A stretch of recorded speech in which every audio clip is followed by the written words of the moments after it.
Bueno, buenas tardes a todos. Gracias por este cambio.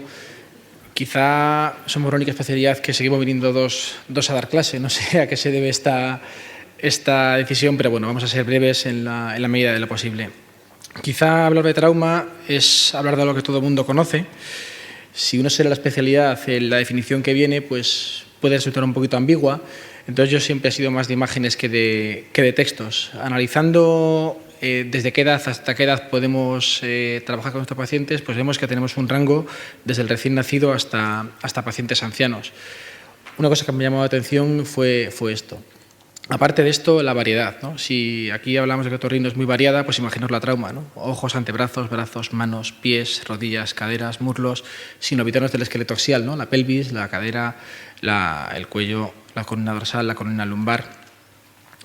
No hay que recordar que las ciencias básicas también tienen su papel, desde la anatomía neurológica, la osteología, la anatomía muscular, la anatomía vascular. Es decir, hay cosas que debemos intentar preservar durante nuestras cirugías. Y mucho más en lo básico, entender cómo funciona un callo de fractura, cuándo y por qué se puede empezar a dejar mover a un paciente, cuándo y por qué hay que apoyar, cuándo empieza a tener un tendón que está cicatrizando cierta entidad para soportar las tensiones. Muchas más ciencias afines, como puede ser la radiología, debemos conocer, al menos identificar todas las estructuras de la anatomía radiológica normal. Quizá la ecografía, que pongo aquí una imagen, sea menos importante. Sí, la resonancia, a pesar de que nos fiemos del informe del radiólogo, debemos identificar qué estamos viendo. Las fracturas, por ejemplo, el escáner tiene su importancia también para una buena planificación quirúrgica, y lo más importante para mí es conocer e identificar en la escopia intraoperatoria qué estamos viendo. Un poquito más de ciencia básica, saber diferencias entre un acero, un titanio, un tipo de tornillo u otro. Y un poquito de, digamos, casi ingeniería, ¿no? De por qué un material fracasa a partir de cierta carga al que sometemos, o por qué, digamos, es capaz de aguantar los impactos que recibe. Más ciencia básica, tanto estática como dinámica, ¿eh? Y así intentar entender el por qué aplicamos uno u otro principio de osteosíntesis. Seguimos con ciencia básica o la tribología, es decir, polietileno, cerámicas, metales, cromo, cobalto, titanio, es decir, son un montón de conceptos que durante la carrera pasan desapercibidos, pero que son importantes en nuestra práctica diaria. Si vamos a la patología, podemos hablar de patología infecciosa, como vemos, en la cual nuestro papel quizás sea no médico, sino el quirúrgico, el realizar el drenaje de esa articulación infectada, ya sea vía abierta o vía artroscópica. Por desgracia, los implantes también se infectan, en ocasiones gracias a nuestra ayuda, otras, bueno, pues poco tenemos que ver, pero también hay infecciones de implantes quirúrgicos, de implantes en pacientes sin fractura, simplemente con una prótesis que a lo mejor requiere diferentes cirugías, como es este caso, que se le pone un espaciador de cemento para luego hacer una nueva reconstrucción con una prótesis de revisión, es un instrumental mucho más complejo que el puesto inicialmente. Infecciones intraoperatorias, ¿no? Es decir, ¿por qué esta fractura ha hecho una pseudoartrosis y ha fracasado el material? Pues por una infección. Entonces, es un campo en el cual, aunque siempre suele haber una infecciosa, si algún compañero que nos ayuda, pues debemos estar un poquito al tanto. Quizá lo que más nos llama la atención a todos es la trauma, ¿no? La trauma del enfermo politraumático. Quizá los enfermos deportistas son un gran filón para nuestra especialidad, pero no olvidemos un alto porcentaje de pacientes ancianos que también se fracturan con asiduidad. Tenemos fracturas cerradas y simples como esta de clavícula, fracturas más complejas como esta de húmero proximal, fracturas desplazadas que pueden requerir una cirugía como esta de radio. Hay fracturas cerradas, como esta fractura de muñeca, esta fractura de tobillo, esta luxación de codo, o fracturas abiertas, ya sea poco abiertas o demasiado abiertas que requieran la colaboración con servicios como cirugía plástica. Conocer los métodos de tratamiento de las fracturas más básicos, ¿no? Desde una férula stack, un cabestrillo o un yeso en sus diferentes modalidades que el paciente deja a su gusto y elección. Procesos un poquito más agresivos, pero no mucho, como el pinning percutáneo de las fracturas, un pelín más agresivos, como un tornillo, más agresivos aún, como una reducción abierta y una síntesis con placa, o métodos de reducción cerrada con clave intramedular. Debemos conocer lo que comentábamos, ¿no? Cuándo tenemos que pedir ayuda y cuándo muchas veces necesitamos de algún tipo de cobertura cutánea para el efecto que tenemos. Conocer el uso de fijadores externos, aunque solo sea para dejar estable una estabilidad para que trabajen otros profesionales. Aquí a la izquierda vemos un paciente politraumatizado, aquí como ayudancia, ¿no? a una fractura que no es todo lo estable que quisiéramos, o en el abajo para corrección de deformidades o algún tipo de defecto que podamos tener a nivel de una extremidad.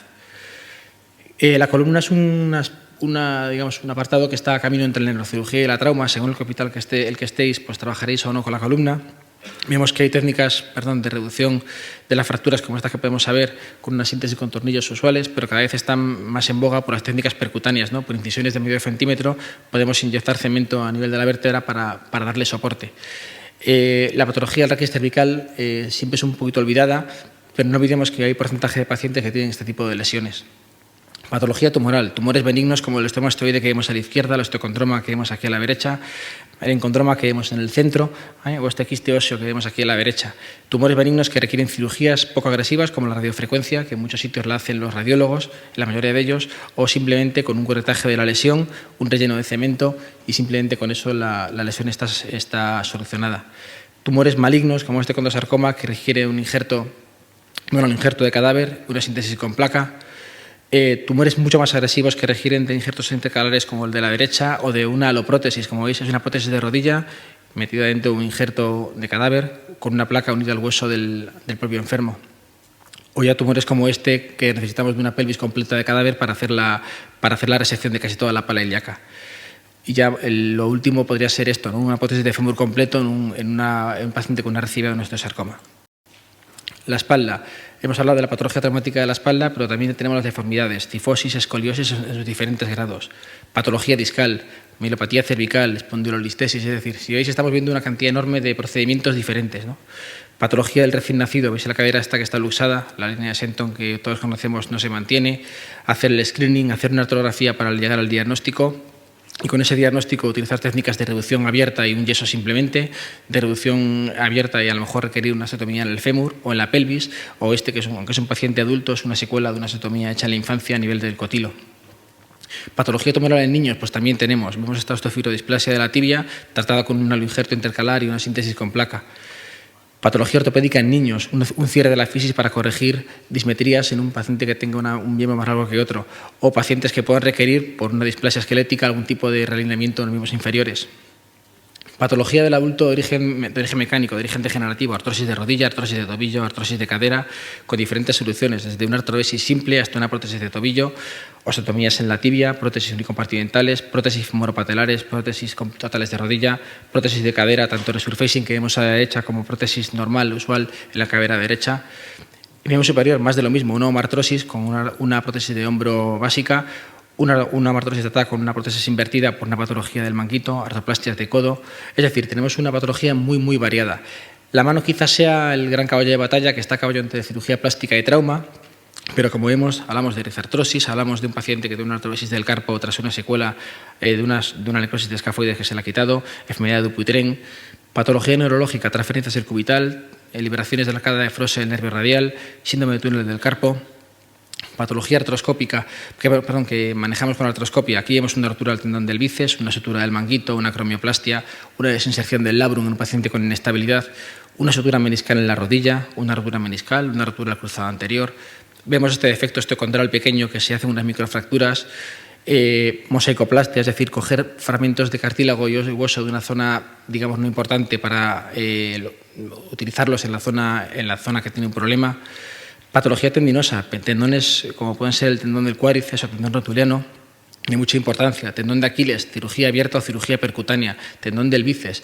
Que nos gusta el pie, un montón de deformidades. Pies tambos, pies cabos, pies planos, dedos en garra, halus. Que nos gusta la mano reumática, la mano traumática, la ortopedia con polidactilias, patología tendinosa. Es decir, tenemos un campo inmenso de posibilidades. Porque la duda siempre es, me gusta la trauma, tengo fuerza, me gusta, no tiene nada que ver, hay un montón de campos diferentes.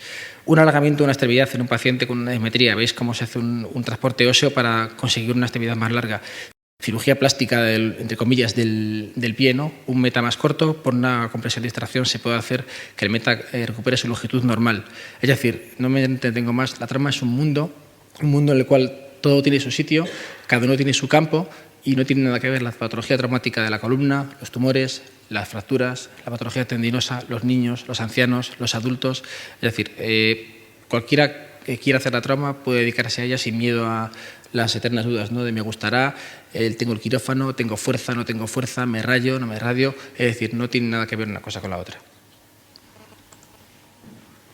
Bueno, gracias por la invitación. De lo que yo os voy a hablar es con todo lo que ha contado José Manuel. Si no os ha parecido apasionante, bueno, a mí me lo parece desde luego y sin duda la volvería a elegir, pero una y mil veces más la trauma. Yo os voy a contar un poco qué es lo que yo preguntaría cuando vamos a cómo debería organizar la residencia. Mirad, bueno, como todos sabéis, son 5 años. El primer año es un año donde llegas al servicio de traumatología que has elegido, aterrizas y dependiendo del hospital, pero más o menos se divide así en todos, unos 4 o 8 meses de rotaciones pues en diferentes servicios, cirugía general, plástica, UCI, anestesia, neurocirugía, variable entre los hospitales, sirve para adquirir conocimientos generales del manejo de la planta, del manejo del paciente quirúrgico, para conocer gente, pero bueno, poco más que eso, no más de 4 o 8 meses es recomendable estar de rotaciones generales de primer año. Después, habéis visto cómo José Manuel os ha contado toda la patología que existe y eso se debe tratar por gente que se dedica a ello de forma